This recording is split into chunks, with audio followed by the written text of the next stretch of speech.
Assalamualaikum warahmatullahi wabarakatuh. Perkenalkan, nama saya Nur Ibni, NIM 20300119014. Assalamualaikum warahmatullahi wabarakatuh. Perkenalkan, nama saya Fadila dengan NIM 203119004. Baik, pada kesempatan kali ini kami akan menjelaskan RKS SDN 53 Jene Maija. Terlebih dahulu, saya akan menjelaskan apa itu RKS.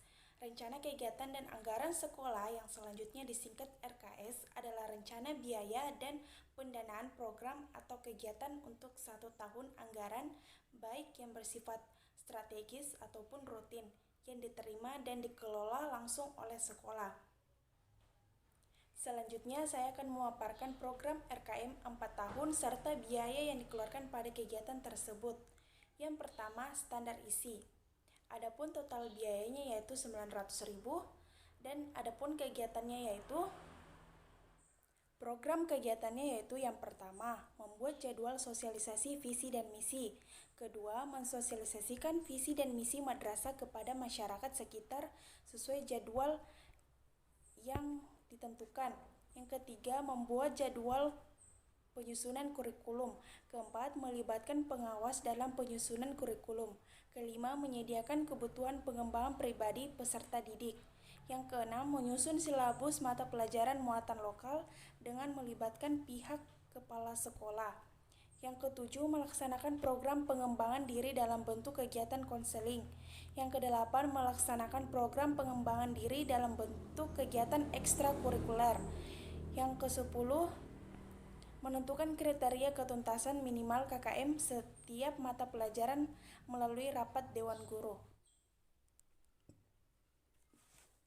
Yang kedua, yaitu standar proses dengan total biaya sebanyak 4 juta dengan program kegiatannya yaitu yang pertama, melengkapi RPP dan silabus pada tahun pelajaran 2017-2018.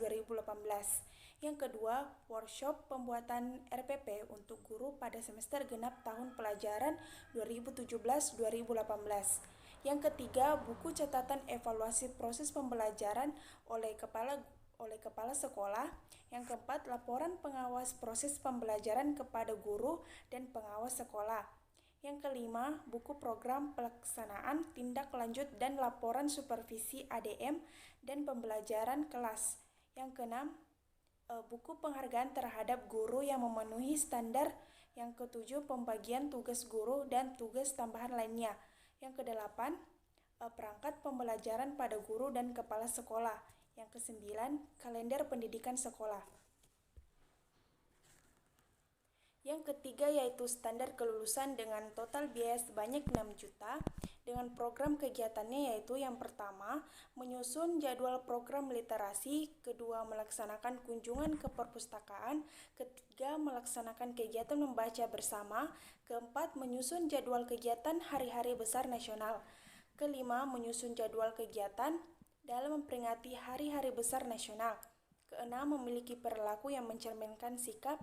Ketujuh, terkait dengan pengembangan dari yang dipelajarinya di sekolah sesuai dengan bakat, minat, dan kemampuannya. Kedelapan, memiliki pengetahuan prosedural dan metakognitif dalam ilmu pengetahuan, teknologi, seni, budaya, humaniora dengan wawasan kebangsaan, kenegaraan, dan peradaban. Kesembilan, berperilaku terpuji dalam kehidupan sehari-hari serta menghindari perilaku tercela. Yang kesepuluh, taat pada aturan sosial yang berlaku di kehidupan ataupun lingkungannya. Kesebelas, memanfaatkan informasi untuk lingkungan secara logis, kritis, dan kreatif. Yang kedua belas, mampu memecahkan masalah sederhana dalam kehidupan sehari-hari. Ke-13, patuh dan taat pada aturan sosial yang berlaku di lingkungan. Ke-14, mampu menunjukkan kecintaannya pada membaca dan menulis. Ke-15, menguasai pengetahuan dan menunjang pendidikan masing-masing peserta didik. Yang ke-16, selalu menerapkan pola hidup yang bersih dan sehat. Yang ke-17, memiliki dan menunjukkan rasa percaya diri dan bersedia bertanggung jawab atas perilaku masing-masing murid.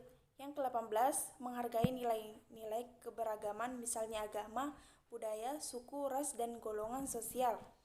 Ke-19, selalu mengedepankan cara pikir logis, kritis, kreatif melalui bimbingan pendidik. Yang ke-20, melaksanakan ajaran yang dianut. Yang keempat, standar pendidik dan tenaga kependidikan dengan total biaya 2 juta dengan program kegiatannya yaitu yang pertama, menyelesaikan kuliah bagi guru yang belum memiliki kualifikasi S1. Yang kedua, mengikuti program sertifikasi guru bagi 5 guru yang belum bersertifikat pendidik. Yang ketiga, pendidik harus memiliki kualifikasi akademik dan kompetensi sebagai agen pembelajaran. Yang keempat, kualifikasi akademik dimaksudkan di atas adalah tingkat kependidikan harus dipenuhi oleh pendidik. Yang kelima, guru pelajaran mengajar sesuai dengan latar belakang pendidikan. Yang keenam, guru memiliki kesehatan jasmani dan rohani untuk menjalankan tugas mengajar dan lainnya.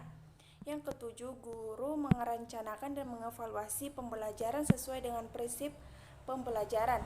Yang kedelapan, guru pelajar mengajar sesuai dengan latar belakang pendidikan.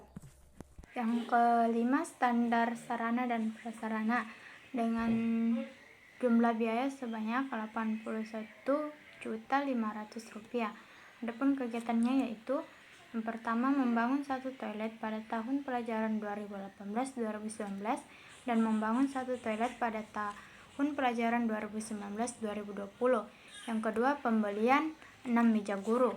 Yang ketiga, sekolah memiliki izin mendirikan bangunan dan izin penggunaan bangunan sesuai dengan peruntukannya. Yang keempat, menyediakan jaringan telekomunikasi dalam rangka mendukung proses pembelajaran.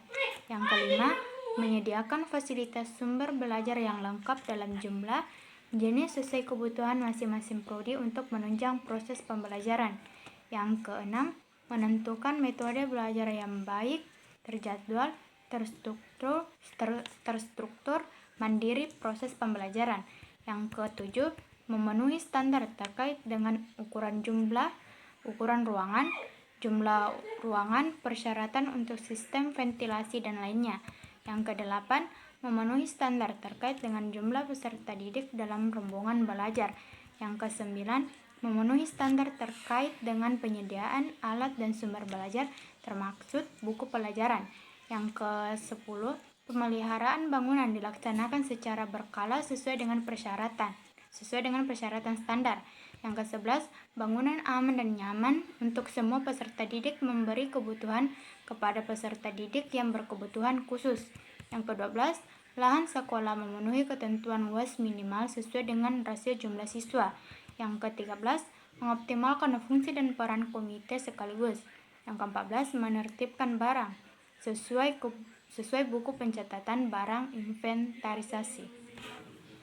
Yang ke-6, standar pengelolaan dengan jumlah biaya sebanyak Rp4.600.000. Adapun kegiatannya yaitu yang pertama, workshop penyusunan rencana kerja jangka menengah atau RKJM. Yang kedua, workshop penilaian kinerja pendidik. Yang ketiga, pelaksanaan supervisi klinik oleh kepala sekolah. Yang keempat, memanfaatkan lingkungan sekolah sebagai sumber belajar. Yang kelima, optimalisasi pelaksanaan remedial teaching dan pengayaan. Yang ketujuh, implementasi model-model pembelajaran. Yang kedelapan, melakukan kegiatan penggalian dana dari masyarakat dan orang tua seperti paguyuban, forum, komunikasi, basar, dan lain-lain. Yang kedelapan, standar pembiayaan dengan jumlah biaya sebanyak Rp2.200.000. Adapun kegiatannya yaitu yang pertama, membuat RKM. Yang kedua, membuat dokumentasi investasi. Yang ketiga, memiliki catatan tahunan berupa dokumen investasi, sarana dan prasarana secara menyeluruh. Yang terakhir atau yang ke-8 yaitu standar penilaian dengan jumlah biaya sebanyak Rp11.150.000. Adapun kegiatannya yaitu workshop penilaian KKM. Yang kedua, workshop penilaian K13. Yang ketiga, menginformasikan rancangan dan kriteria penilaian yang ada dalam silabus mata pelajaran kepada siswa pada semester yang berjalan. Yang keempat, mengkoordinasikan ulangan tengah semester dan ulangan akhir semester. Yang kelima, sistem yang sudah tersedia untuk memberikan penilaian bagi peserta didik, baik dalam bidang akademik maupun non-akademik.